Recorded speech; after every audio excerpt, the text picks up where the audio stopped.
While repairing the roofer climbed into my attic. Minutes later, he came down pale, shaking his lips, barely moving. "Pack your things and leave immediately." "Don't tell your kids," he whispered. I thought he was joking until I looked toward the attic and saw what he saw. The air changed. My knees gave out. And in that second, I realized the home I'd built for my children was trying to kill me. I didn't argue. I didn't even breathe. I grabbed my bag, walked out, and never looked back. The wind was screaming outside, but inside something much darker had been whispering all along. But before I share my story with you, I'd love to know you're here with me. Drop a simple hi in the comments so I know you're listening. Or tell me where you're watching from. I love seeing how far my story can reach. Thank you. And now, let me tell you everything. If stories like this touch your heart, please subscribe. My name is Vesper Kincaid, and this is how I found out the people I love most wanted me gone. The morning after the storm, my house still smelled of salt and wet wood. Wrightsville Beach had quieted overnight, but my home, the 2-story coastal cottage my late husband built, wasn't the same. The wind had ripped a few shingles off the roof, leaving behind a faint dripping sound somewhere above the living room. I stood there with my mint tea watching a bead of water fall from the ceiling onto the photo frame of my family me. Beckett and June, our smiles now warped beneath a spreading stain. For years, I had convinced myself that silence was peace, but lately, it felt like something heavier. Beckett had left early that morning, muttering about deadlines at his construction site. June was upstairs claiming she couldn't sleep after another night of sorting old boxes. That's what she called it when she crept up near the attic past midnight. She said it made her feel closer to her childhood. I believed her, at least I wanted to. When I noticed the water stain growing, I called Beckett out of habit. He didn't even let me finish. "Don't call the old team, Mom," he snapped. "I'll send you someone new." Minutes later, he texted a number. Hank Delaney. He's good. You can trust him. I hadn't heard that name in years. Hank had worked with my husband back when they were both young and full of plans before sickness, before the quiet. By noon, his pickup truck was parked out front, and I watched him climb out tall and broad-shouldered, his boots heavy with mud and rain. "Still holding up," he said, looking up at the roof, then back at me. "But I'll check the attic. Storms like this love to hide surprises." He set up the ladder and disappeared through the narrow hatch in the hallway. I stood below, listening to his footsteps on the beams, the faint creak of old wood under his weight. For a moment, everything was ordinary, the kind of day you forget by nightfall, until it wasn't. A soft click echoed from above like metal tapping metal. Then silence. "Hank," I called. No answer. Seconds stretched into a minute. Then he came down, pale as a ghost flashlight, shaking in his hand. His lips moved, but his voice was barely there. "Mrs. Kincaid, you need to pack your things. Right now. Leave the house, don't tell your kids."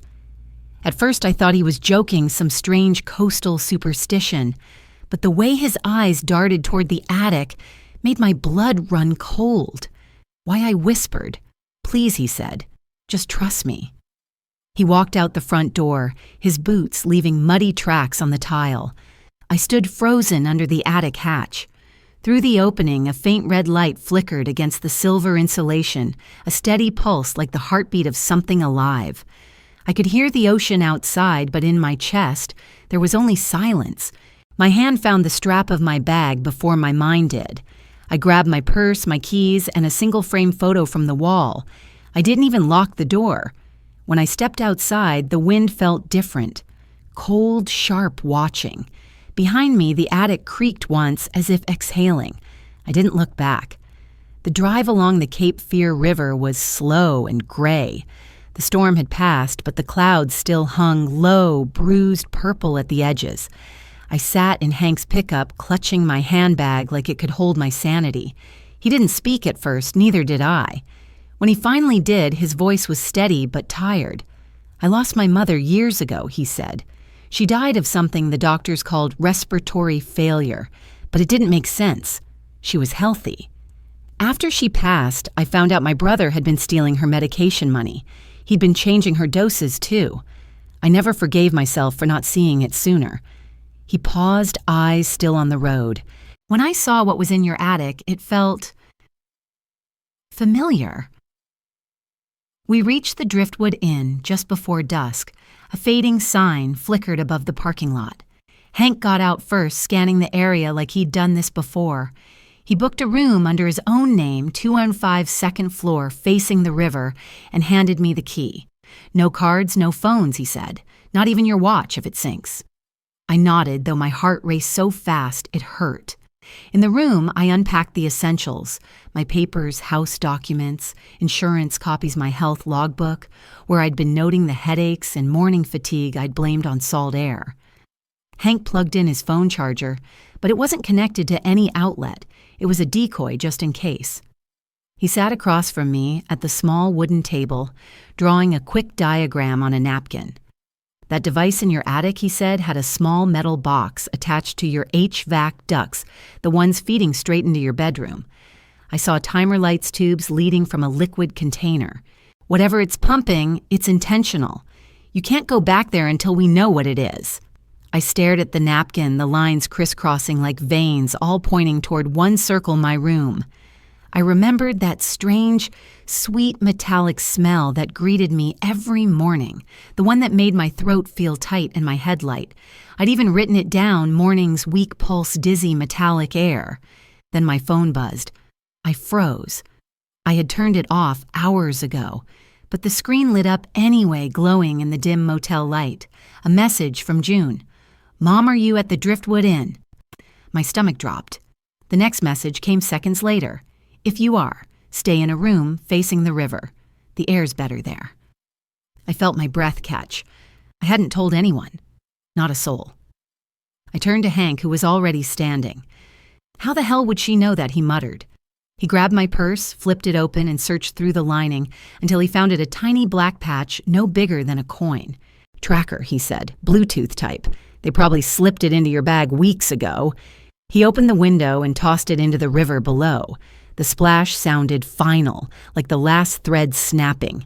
"Listen," Hank said, his voice lower, now serious. "From this point on, you don't go anywhere alone. They're watching you, maybe even listening, but we're going to find out what they've done and why." Outside the motel's hallway light flickered red, then green, then red again, reflecting off the thin curtains. I pulled them closed, heart-hammering. My backup phone vibrated once more. Another message. "Did you eat dinner, Mom? You must be hungry."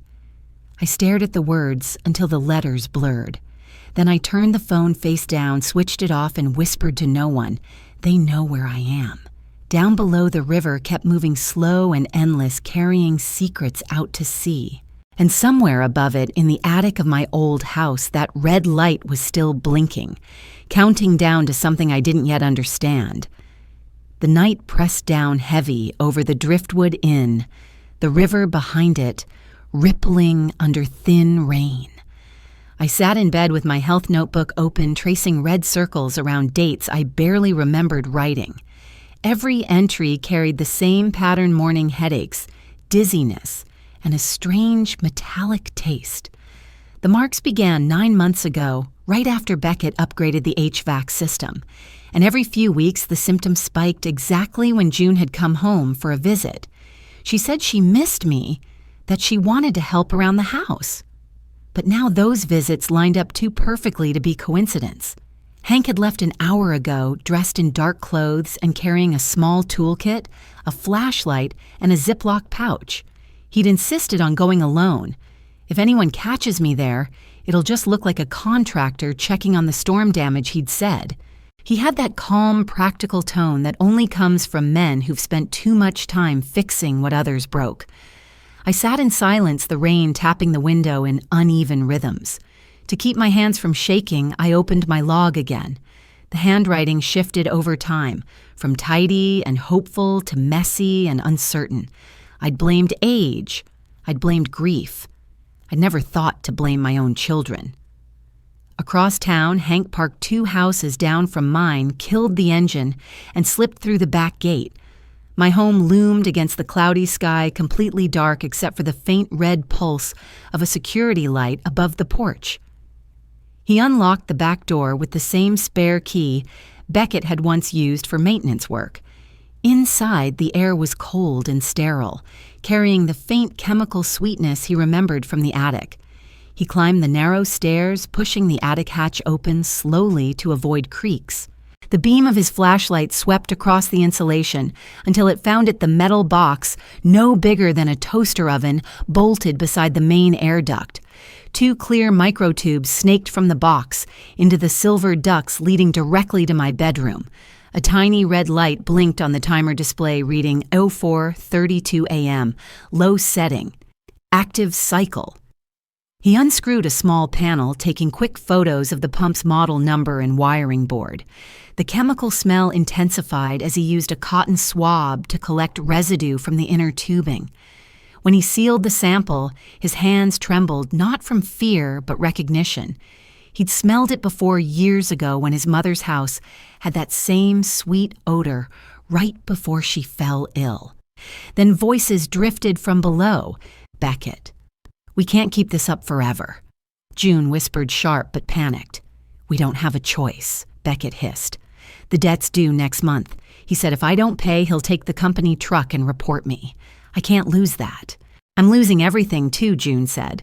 "The divorce settlement's frozen until the court clears the card fraud. I have 1 payment left before they seize the condo." The room fell quiet, only the low hum of the fridge filling the air. Then Beckett's voice again, lower, colder. "If Mom keeps avoiding her checkups, we'll have to move to Plan B 2 months tops." Hank's chest tightened. He crept down a few steps, peering through the banister. June sat at the kitchen island, scrolling through her phone, a half-empty glass of wine beside her. Beckett stood by the counter, rubbing his forehead. A small notebook lay open between them. When Beckett stepped away to answer a call, Hank crouched down, slid across the tile, and snatched a quick photo of the pages. Every line was meticulous. Day 14. Mom dizzy, forgot lunch. Adjust, reduce night flow, increase morning exposure. Note, she's out Thursdays. Switch to 4:36 a.m. His pulse raced. They'd been tracking me like lab subjects. Not random poisoning, but deliberate, measured dosing, fine-tuned to my daily habits. The refrigerator motor kicked on, suddenly startling him. He darted back toward the hall, but the sound of a chair scraping made him freeze. Footsteps approached. June's reflection passed across the microwave door. She opened a cabinet, grabbed another bottle, then turned away. Hank climbed back into the attic, heart pounding, and shut the hatch just as the light flicked on downstairs. When he finally reached his truck, he sent every image, every note to a backup email account, then drove toward the highway, headlights off until he reached the bridge. The rain had stopped, but the clouds hung low, thick, and swollen. At the motel, my phone buzzed. One new message from Hank. "Got it, don't move." Minutes later, an email came through with attachments, photos of the timer, light the tubing, the open notebook. My heart sank as I compared the dates to my own records. Every red circle I'd drawn matched their notes to the hour. My sickness hadn't been in my head. It had been programmed. I sat there for a long time, the truth unfolding like a slow collapse. My children hadn't just betrayed me. They'd studied me, planned me, timed me. That was the night I stopped being a victim. I wasn't running anymore. I was preparing. Morning crept in through the thin motel curtains, gray and wet. The room smelled of damp carpet and coffee gone stale. I hadn't slept at all. Hank returned just after dawn, eyes hollow but alive. He placed a small memory card on the table. "Camera feed from the attic," he said. "You need to see this." He slid it into his laptop. The footage was grainy but clear enough. Beckett's face appeared first, his flashlight, cutting through the darkness. He adjusted the pump settings and muttered, "Increase flow rate. She's out cold by 7 anyway." A woman's voice, June answered from below. "Make sure to wipe the handle. She touches that every morning." I covered my mouth. My pulse hammered so loud it drowned everything else. "They're not just reckless," Hank said quietly. "They're careful." This wasn't their first attempt. Before I could respond, my spare phone vibrated on the nightstand. New messages, 10, then 12, each one arriving faster than I could delete them. "Mom, please answer. Are you safe? We saw your car near the river." I hadn't told them about the motel. I hadn't even used my credit card. Hank frowned. "They shouldn't know you're here. Unless—" He grabbed my purse again, searched every pocket but found nothing. "Maybe my truck," he muttered. He left to check it, promising to be back in 15 minutes. I sat by the window, the fog outside curling around the railing like smoke. On TV, a breaking report aired about a house fire in a nearby neighborhood. The anchor's voice was calm, detached. Authorities suspect a gas leak may have caused the explosion. My chest tightened. Gas. Plan B. When the motel phone rang, I nearly dropped the receiver. Mrs. Kincaid. "This is Wilmington PD," a voice said. "Your son has filed a missing person report. He says you might be under the influence of someone named Hank Delaney." I froze. "That's not true," I managed. "Ma'am," the officer continued, "if you're being held or manipulated, we can help." I hung up. My legs wouldn't stop shaking. They were rewriting reality before my eyes. The door burst open. Hank returned, breathless. "They found us," he said. Behind him, 2 officers in raincoats approached the hallway. When they knocked, Hank kept his voice steady. "She's here, officer." She checked in under my name. "I'm her contractor. We're repairing storm damage, that's all." After a tense pause, the taller one nodded. "All right. Just checking. Her family's worried." They left, but their radios crackled as they walked away. Hank waited a full minute before speaking again. "They know this place now. We need to move." We packed fast. As I threw clothes into a bag, I found something wedged in the inner seam of my purse, a tiny square sticker, no bigger than a thumbnail. Hank peeled it off, eyes narrowing. "Bluetooth tracker, cheap disposable. They can buy these by the dozen." He flicked it into the river as we crossed the bridge. "They can follow what you carry," he said, "but they can't follow what you decide." The rain picked up as we drove north, the wipers smearing gray light across the windshield. My phone stayed off, but I could feel their eyes on me through every screen, every unseen signal. Hours later, as we wound up the forest road toward Asheville, a low chime sounded from the dashboard. The check engine light glowed amber. Hank pulled over near an overlook, stepped out, and lifted the hood. I waited, fingers digging into the seatbelt. He leaned in, then cursed under his breath. "There's a tracker here, too. GPS module wired into the diagnostics port." He yanked it free and threw it into the ravine. The echo carried long after the device disappeared. "This was part of Beckett's old fleet system," he said. "I bought this truck from his company 3 years ago. He must have left the tracking access active." I looked through the rear-view mirror. Far behind us, a silver SUV rounded the bend, steady and slow. "They're following," I whispered. Hank climbed back in and started the engine, his jaw set. "Let them. We'll lead them somewhere they can't spin the story anymore." The mountain road narrowed, curling upward through the fog. For the first time since this began, I didn't feel scared. I felt awake. Somewhere between the rain and the roar of the engine, I realized what my children were trying to do.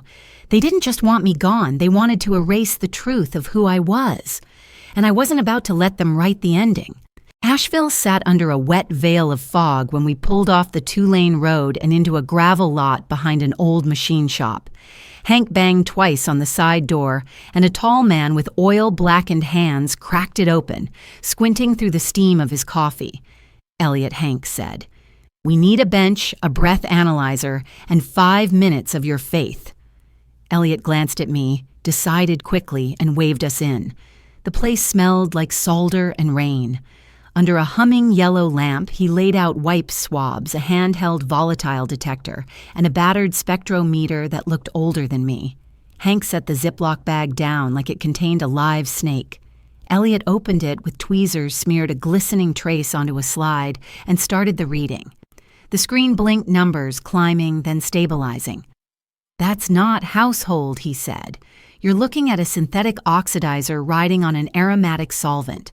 Close to an EMK peroxide variant, but tuned. Low-dose aerosolization fits the delivery you described, duct feed, morning push. He glanced at my hands. This stuff eats at the nerves. Fatigue, confusion, respiratory irritation. Long enough exposure, it doesn't just tire you, it unthreads you.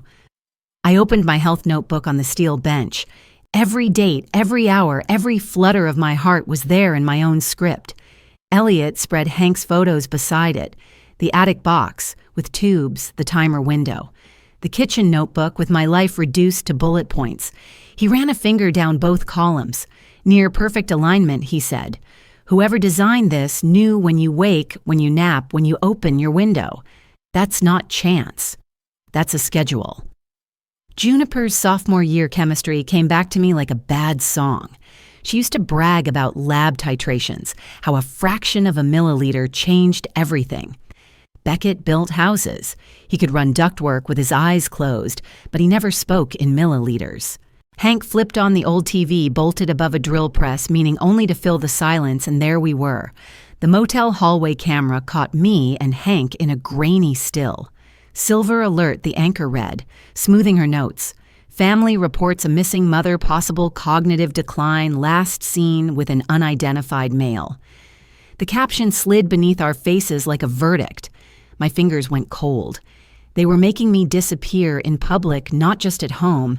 If I protested, it would sound like exactly what they'd scripted an old woman spinning stories because the world had gotten too big.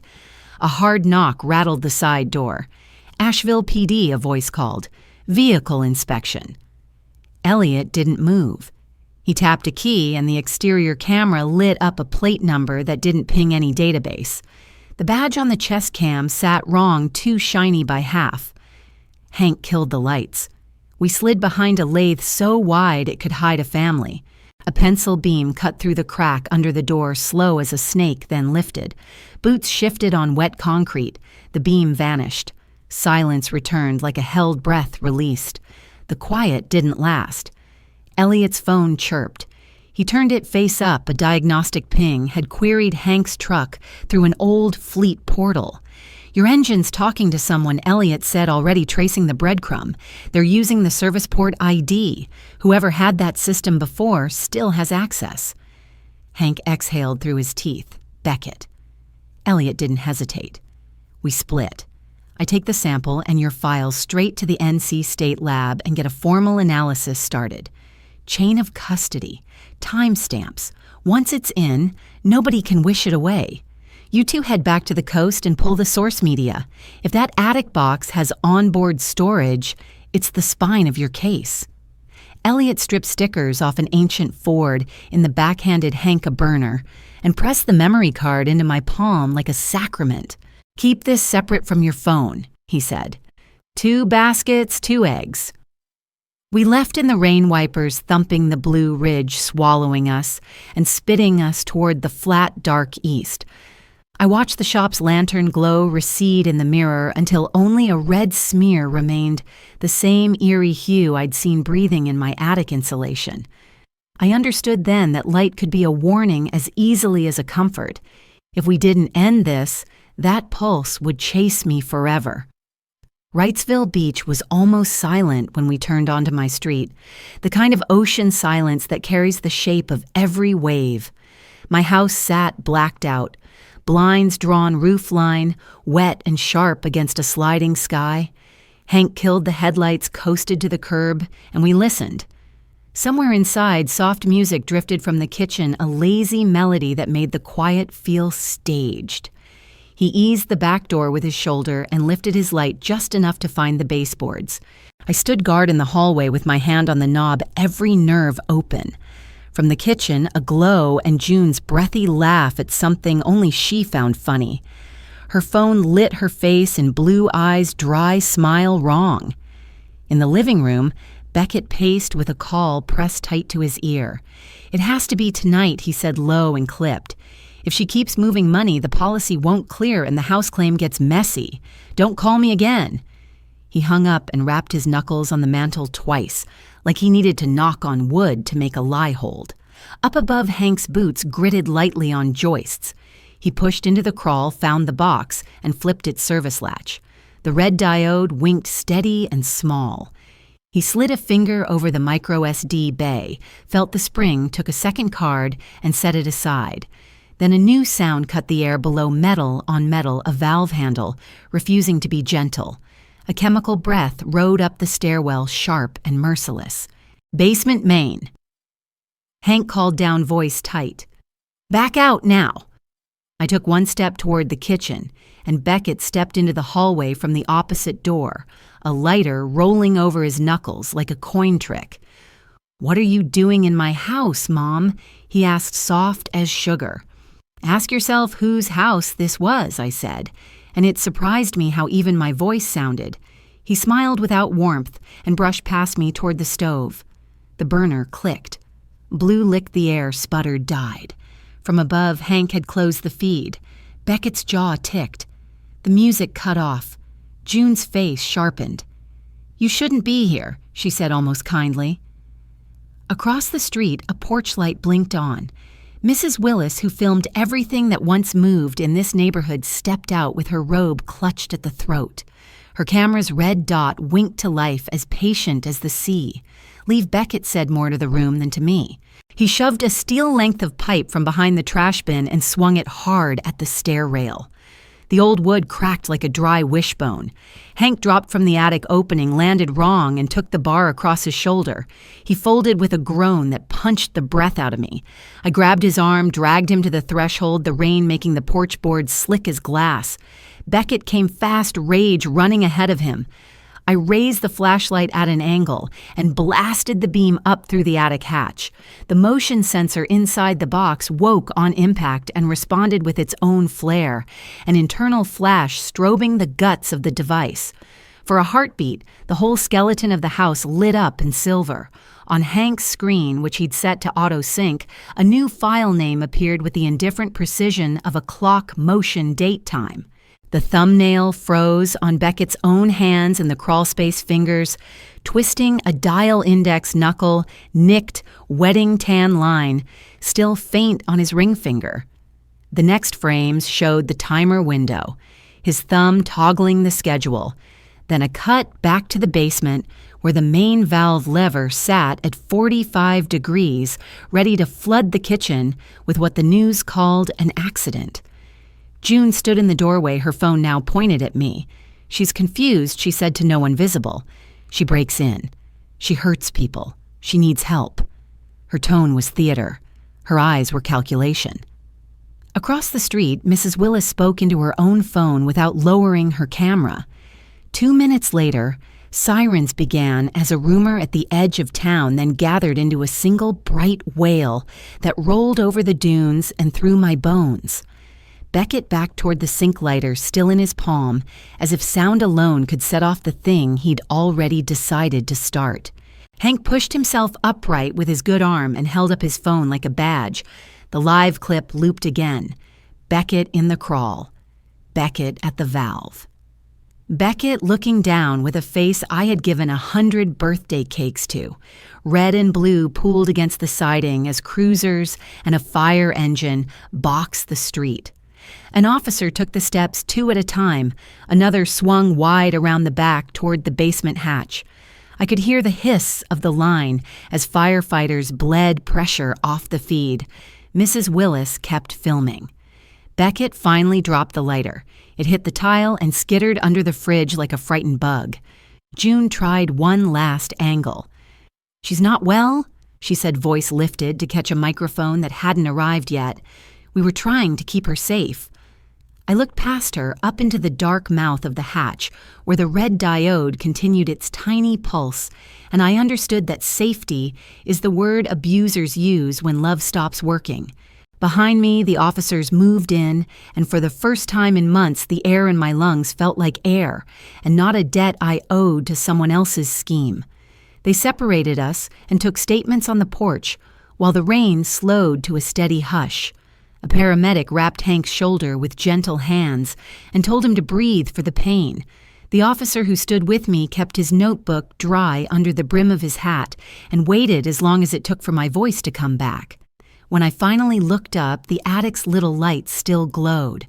The ducks no longer hissed. Only rain tapped the eaves like fingers finding a rhythm. I knew the night wasn't over. There would be interviews, warrants, lab reports, the long machinery of proof. But I also knew something else. Something quieter and stronger. The house was done whispering. Now it would speak. New Hanover County's courthouse smelled like paper and pine cleaner, the kind of scrubbed air that makes you believe in order. Morning light washed across the frosted windows. I sat on the witness stand with my palms flat, the oath still buzzing on my tongue. Beckett, in a gray suit, stared straight past me. June gripped a tissue so tight it looked bruised. Across the aisle, Investigator Whitmore nodded once, and the young prosecutor rose. The defense lawyer went first voice, gentle, like I was made of glass. My clients tried to care for a grieving mother. What we have here is stress age and misunderstandings. He smiled at the jury. Memory can play tricks. Memory didn't have to. I opened my notebook, my own hand, my own hours, and read the dates, the dizziness, the mornings I woke to air that tasted like a battery. I told them about the storm, about Hank's boots on the attic beams, about the red light pulsing in the insulation, like a heartbeat I never asked for. I kept my eyes on the jurors, not on my children. When I finished, you could hear pens scratching, nothing else. Beckett stood without asking. "She's confused," he said, looking at the judge and then at me like we were a problem he'd already solved. "She's been forgetting appointments, mixing up days. She needs help, not a courtroom." The prosecutor didn't argue with him. He pointed to the screen. "Your Honor, the attic device recorded to its own camera and synced to the cloud. At exactly 8:15 this morning, per its schedule, the system emailed a copy to Mrs. Kincaid's account." He clicked once. The room went so quiet the HVAC hum sounded like thunder. On the screen, Beckett crawling into the rafters headlamp, cutting silver through dust. He adjusted a dial. The timer window flashed. Below him, June's hand fed a clear tube into a duct. His voice, my son's voice, said, "She sleeps too late." Bump the morning 5 minutes. The jury didn't move. Beckett didn't breathe. The prosecutor let the silence do its work, then called Mrs. Willis. She shuffled to the stand in her Sunday coat and opened a neat purse like a travel shrine. Her porch camera footage filled the screen, my kitchen window, glowing a quick lick of flame. Beckett's lighter in frame, June, at the glass, with her phone lifted. You could hear the ocean beyond it, all that steady old witness. Mrs. Willis dabbed her eyes and said I called 911 as soon as I saw the flash. Next came the paper that sealed the room. Elliot's affidavit and the lab's letterhead, chain of custody. Sample IDs, the chemistry no one could wish away. Industrial oxidizer carried on an aromatic solvent delivered at low dose through air handling.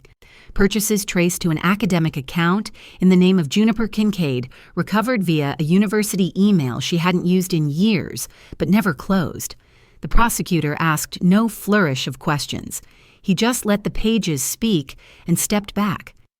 Hank stood to identify the photos, his shoulder-strapped tight face pale but steady. He pointed out the model numbers, the service latch, the timer face. He confirmed the memory card that auto-saved the moment motion triggered in the attic, and at the judge's nod, they played the clip of him whispering to me from the hallway. "If it's a diffuser, don't breathe that air." You could hear the tremor in his voice. You could hear my breath catch. The defense asked for a competency evaluation. The judge watched me more closely than he watched the lawyer.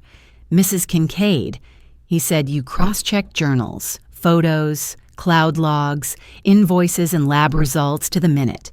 If this is confusion, it's a precision I've never met." He denied the motion.